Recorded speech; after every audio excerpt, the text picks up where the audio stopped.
Le sommet de l'inclusion économique 2022, organisé au ministère des Finances par la Fondation Mosaïque sur le thème Agir avec impact, a réuni plus d'une centaine d'entreprises, institutions et associations prêtes à s'engager en faveur de la diversité et de l'inclusion économique. Et 10 000 décideurs se sont mobilisés à cette occasion.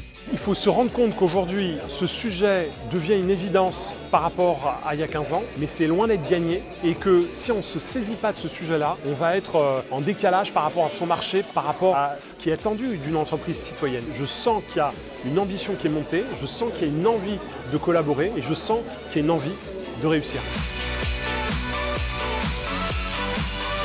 Le gouvernement est totalement mobilisé pour valoriser les talents de notre pays, quelles que soient leurs origines. Notre pays est un pays divers et il ne pourra pas se développer et aller aussi loin qu'il le peut s'il laisse sur le côté une partie de sa population. Il faut redonner confiance dans notre pacte républicain. Les quartiers sont aujourd'hui un réservoir de main-d'œuvre, de talents exceptionnels dans lesquels il faut aller chercher les talents de demain. Notre enjeu, c'est un enjeu d'efficacité pour la fonction publique. Il faut qu'elle ressemble à la société qu'elle est censée servir. Nous devons tous nous mobiliser. Il y a des politiques publiques pour cela. Et il y a un engagement des entreprises et ce sommet permet de mettre en avant cet engagement.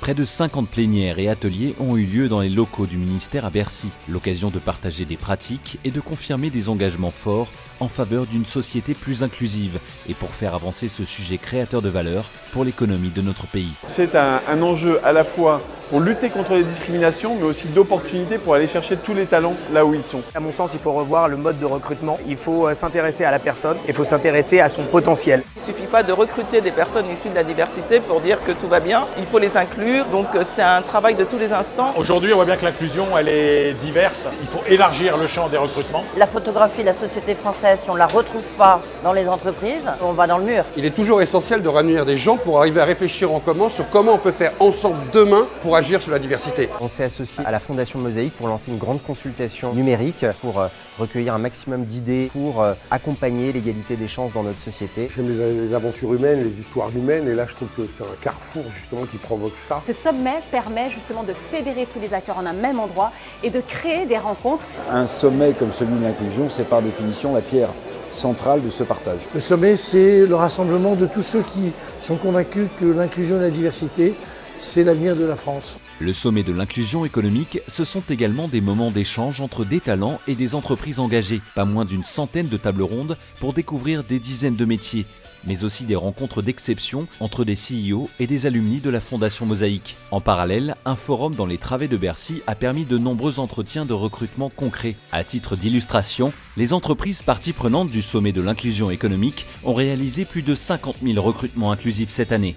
Le sommet de l'inclusion, c'est vraiment important. On n'a pas souvent la chance de discuter avec des recruteurs et des dirigeants en face à face. Ce qui, moi, me porte, c'est la part de la mission sociale des entreprises. On va essayer de faire du buzz sur toutes ces entreprises qui recrutent, qui sont dans des positions d'ouverture forte et surtout qui ont compris en fait avant les autres que la diversité c'était une source de performance économique. Et la nouveauté cette année, ça a été aussi d'embarquer les entrepreneurs. On a lancé un fonds de financement dédié à l'entrepreneuriat. Les porteurs de projets et les entrepreneurs issus du quartier populaire ont besoin de notre soutien. Ça nous permet d'avoir ne serait-ce qu'une visibilité, avoir accès à un réseau, être soutenu, ça compte énormément.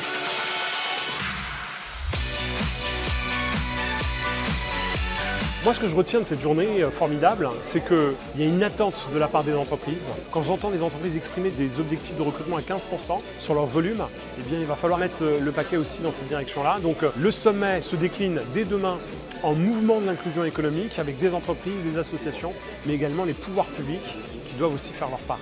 Donc, rendez-vous la prochaine fois à l'Élysée. Je vous accueille et on lance de nouvelles initiatives. Ne lâchez rien.